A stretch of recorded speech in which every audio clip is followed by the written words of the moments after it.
Hello. Welcome to market discussion of the day. Today, August 12, 2026, Wednesday ആണ്.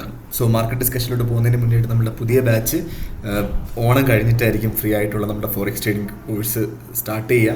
Okay, so free ആയിട്ട് forex trading പഠിക്കണം എന്നുള്ള എല്ലാ ആൾക്കാർക്കും ഡിസ്ക്രിപ്ഷൻ ബോക്സിൽ നമ്പർ ഉണ്ടാവും. എനിക്ക് മെസ്സേജ് അയച്ചു കഴിഞ്ഞാൽ ബാക്കി കാര്യങ്ങൾ ഞാൻ കോർഡിനേറ്റ് ചെയ്യുന്നതായിരിക്കും, എടുത്ത് ഓർമ്മിപ്പിച്ച് പോവുകയാണ്.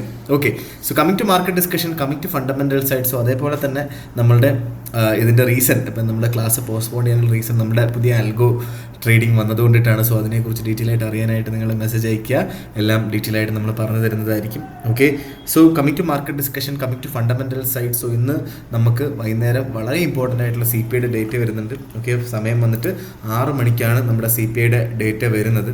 ഓക്കെ, സോ അതിന് മുന്നേ ആയിട്ട് മാർക്കറ്റിൽ നിന്ന് മാറി നിൽക്കുന്നതായിരിക്കും എല്ലാവർക്കും നല്ലത്. ഓക്കെ, സോ ഈ ആഴ്ചത്തെ ഏറ്റവും ഇമ്പോർട്ടൻ്റ് ആയിട്ടുള്ള 2 ന്യൂസുകളിൽ ഒരെണ്ണമാണ് സി പി ഐ, മറ്റേത് വെള്ളിയാഴ്ച നമുക്ക് റീറ്റെയിൽ സെയിൽസ് ന്യൂസും വരുന്നുണ്ട്. ഓക്കെ, സോ ഇതിന് മുന്നേ ആയിട്ട് മാർക്കറ്റിൽ നിന്ന് മാറി നിൽക്കാനായിട്ട് ശ്രമിക്കാം. Okay, so coming to market discussion, coming to technical side.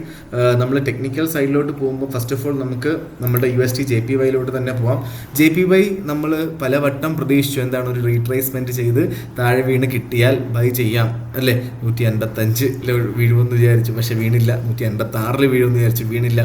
ഇനി നമുക്ക് എക്സ്പെക്റ്റ് ചെയ്യാവുന്നത് 158 അവിടെ വീണ് കിട്ടിയാൽ, ഓക്കെ, വീണ് കിട്ടിയാൽ അവിടുന്ന് ബൈ ചെയ്ത് മുന്നോട്ട് പോകാം എന്നുള്ളൊരു കാര്യമാണ്. 158 എക്സാക്ട്ലി പറഞ്ഞു കഴിഞ്ഞാൽ നമുക്ക് 158 വരെ എക്സാക്ട്ലി വന്ന് കിട്ടുമോ എന്നുള്ള കാര്യത്തിനകത്ത് എനിക്ക് ഡൗട്ടുണ്ട്. ഓക്കെ, നമുക്കൊരു 158.70, 158.90 ഇതിൻ്റെ ഇടയ്ക്ക് വീണ് കിട്ടിക്കഴിഞ്ഞാൽ നമുക്ക് ബൈ ചെയ്ത് മുന്നോട്ട് പോകാം. ഓക്കെ, അതായിരിക്കും ഏറ്റവും ഉചിതമായിട്ടുള്ളൊരു എൻട്രി എന്ന് പറഞ്ഞു കഴിഞ്ഞാൽ. അങ്ങനെ ബൈ ചെയ്യുന്ന ആൾക്കാർ 158.20 താഴെ സ്റ്റോപ്പ് ലോസ് ഇട്ടിട്ട് നമുക്ക് നല്ലൊരു പ്രോഫിറ്റ് എടുത്ത് മുന്നോട്ട് പോവുകയും ചെയ്യാം. നല്ല എൻട്രി എന്ന് പറയുന്നത് 162, 163 റേഞ്ചിൽ വീണ്ടും കിട്ടുമ്പോൾ, കഴിഞ്ഞ വട്ടം എല്ലാവർക്കും നല്ല രീതിയിലുള്ള ഒരു പ്രോഫിറ്റ് കിട്ടിയിട്ടുണ്ട് ആ ഒരു എൻട്രി എടുത്തിട്ടുള്ള ആൾക്കാർക്ക്. ഓക്കെ, സോ ആ എൻട്രി കിട്ടിക്കഴിഞ്ഞാൽ ധൈര്യമായിട്ട് നിങ്ങൾ എടുത്തോളൂ. 150 നമ്മളുടെ എത്രയാണ് 162 to 163 അവിടെയൊക്കെ കിട്ടിക്കഴിഞ്ഞാൽ ഇനി ഒരു 300 പിപ്പും കൂടെ ഉള്ളൂ അല്ലേ. സോ 300 പിപ്പും കൂടെ പോയി കഴിഞ്ഞാൽ ഉറപ്പായിട്ടും ആ ഒരു എൻട്രി നമുക്ക് കിട്ടുകയും അവിടുന്ന് വീണ്ടും നമുക്ക് നല്ലൊരു ബൈ എൻട്രി എടുത്ത് പോവുകയും ചെയ്യാം. ഓക്കെ, എന്തായാലും നമുക്ക് നമ്മളുടെ GBP USD വരാം. GBP USD 1.3520 നിൽക്കുന്നു. ഓക്കെ, നമ്മൾ നേരത്തെ പറഞ്ഞത് 1.3500 അവിടെ നിന്ന് നിങ്ങൾക്ക് ബൈ ചെയ്ത് മുന്നോട്ട് പോകാം. വേണം എന്നുള്ള ആൾക്കാർക്ക്, ഇല്ലെങ്കിൽ വെയിറ്റ് ചെയ്യാം. 1.3480 അവിടെയൊക്കെ ബൈ ചെയ്യാം. ഓക്കെ, 1.3480, 1.3470 ബേസിസിൽ ബൈ ചെയ്ത് മുന്നോട്ട് പോകാം. അതായിരിക്കും ഏറ്റവും സ്യൂട്ടബിൾ ആയിട്ടുള്ള GBPയുടെ എൻട്രി എന്ന് പറയുന്നത്. ഓക്കെ, നമുക്ക് നേരെ നമ്മുടെ യൂറോയിലോട്ട് വരുമ്പോൾ 1.1533 നിൽക്കുന്ന 1.1500 തന്നെയാണ് നമുക്ക് യൂറോയിലുള്ള ഏറ്റവും ബെസ്റ്റ് എൻട്രി എന്ന് പറയുന്നത്. ഓക്കെ, 1.3500 ബൈ ചെയ്യുന്ന ആൾക്കാർ 1.3460 താഴെയായിട്ട് സ്റ്റോപ്പ് ലോസ് വെക്കണം, നിർബന്ധമായിട്ട് വെച്ച് പോവുകയും ചെയ്യണം. ഓക്കെ, സോ എനിവേസ് നമ്മുടെ ഗോൾഡ് ആശാനിലോട്ട് വരാം.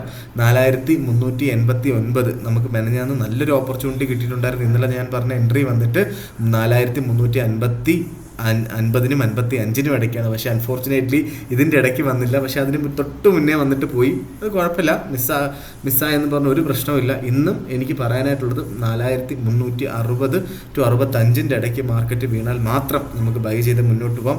ഒരാഴ്ചയിൽ ഉണ്ടാക്കാൻ പറ്റുന്ന മാക്സിമം പ്രോഫിറ്റ് നമ്മൾ തിങ്കളാഴ്ച തന്നെ ഉണ്ടാക്കി ഒരൊറ്റ എൻട്രിയിൽ അല്ലേ. നമുക്ക് ലോസുകൾ ഉണ്ടാവാതിരിക്കുക എന്നുള്ളതാണ് നമ്മൾ നോക്കേണ്ടത്. അങ്ങനെ ആണെങ്കിൽ 4360ൻ്റെയും 65ൻ്റെയും ഇടയ്ക്കുള്ള ബൈ എൻട്രി എടുത്ത് മുന്നോട്ട് പോകുന്നതായിരിക്കും ഏറ്റവും ബെറ്റർ ആയിട്ടുള്ള ഒരു കാര്യം. ഓക്കെ, അവിടുന്ന് നമുക്ക് 4360ൻ്റെയും 65ൻ്റെയും അവിടുന്ന് ബൈ ചെയ്യുന്ന ആൾക്കാരെടുത്ത് എനിക്ക് സ്റ്റോപ്പ് ലോസ് പറയാനുള്ളത് ബിലോ 4350 താഴെ സ്റ്റോപ്പ് ലോസ് വെക്കുകയും, ഓക്കെ, 4398, 4415 ലെവലിൽ TP1ഉം TP2ഉം വെച്ച് പോവുകയും ചെയ്യാം. ഓക്കെ, സോ ഇതാണ് ഇനി നമ്മുടെ ഗോൾഡിലുള്ള ഇന്നത്തെ എൻട്രിയെ കുറിച്ച് എനിക്ക് പറഞ്ഞു പോകാനായിട്ടുള്ളത്. സോ നിങ്ങൾക്ക് ഈവൻ ഇത് ഈ പറയുന്ന എൻട്രി നിങ്ങൾക്ക് എന്ത് ചെയ്യാം, നിങ്ങൾക്ക് ഓർഡേഴ്സ് ഇട്ട് പ്ലേസ് ചെയ്തുകൊണ്ടും തെറ്റില്ലാത്ത കാര്യമാണ്. പക്ഷേ ഈ പറയുന്നത് പോലെ തന്നെ ഓർഡർ ഇട്ട് മുന്നോട്ട് പോകണം എന്നുള്ളതാണ് അതിൻ്റെ പ്രത്യേകത. ഓക്കെ. സോ എനിവേസ് എനിക്ക് ഇത്രയാണ് നമ്മുടെ മാർക്കറ്റ് ഡിസ്കഷനിൽ പറഞ്ഞു പോകാനായിട്ടുള്ള കാര്യങ്ങൾ. ഉറപ്പായിട്ടും നമുക്ക് എന്താ പറയുക, ഡെഫിനറ്റ്ലി നമ്മുടെ മാർക്കറ്റ് ഡിസ്കഷനായിട്ട് നമ്മൾ നാളെ കാണുന്നത് വരെ എല്ലാവർക്കും ഗുഡ് ബൈ.